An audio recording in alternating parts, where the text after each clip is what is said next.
గురువుగారు, ఈ మధ్య కాలంలో చాలా అంటే చాలా పాపులర్ అవుతుంది ఈ జ్వాలాముఖి మాల అనేది.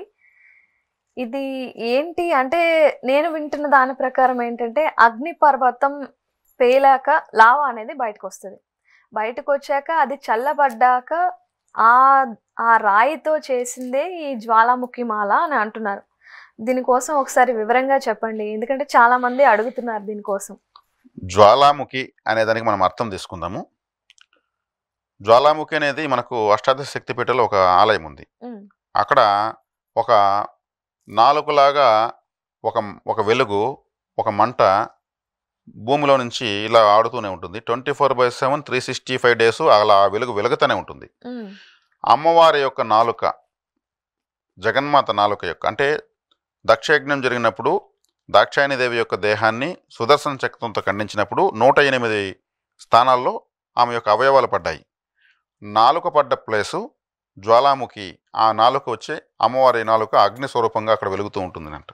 ఆ జ్వాల రూపంలో వెలుగుతూ ఉంటుంది. అదే అమ్మవారి యొక్క నాలుక అనేటువంటి ఆ జ్వాల అనేటువంటి ముఖి అనేటువంటిది ఈ మాలకు పేరు వచ్చింది. మరి ఈ మాలకు ఆ పేరు ఎందుకు వచ్చింది అంటే అగ్నిపర్వతాలు పేలుతూ ఉంటాయి. అగ్నిపర్వతం పేలినప్పుడు ఎలా వస్తుంది మంట పైకి? విరజిమ్ముతూ వస్తుంది. అమ్మవారి నాలుకలాగానే వస్తుంది కాబట్టి అప్పుడు ఒక ద్రవం వస్తుంది. ఆ ద్రవము లావా అంటారు. అది చల్లారినప్పుడు ఇలా నల్లగా మారుతుంది. ఇది మారిన రంగు కూడా ఇది ఒక విధమైన నలుపులో ఉంటుంది. అవును, మనం సాధారణంగా జీవితంలో చూసే బ్లాక్ కలర్ వేరు, ఇది ఒక డిఫరెంట్ కలర్. ఈ రంగు ఇండిగో కలర్ అంటారు. ఇండిగో అనేటువంటి రంగు అది. ఈ రంగులోనే కాళికాదేవి యొక్క దేహం ఉంటుంది. అవునవును, అవును, కాళికాదేవి యొక్క దేహము ఈ రంగులోనే ఉంటుంది.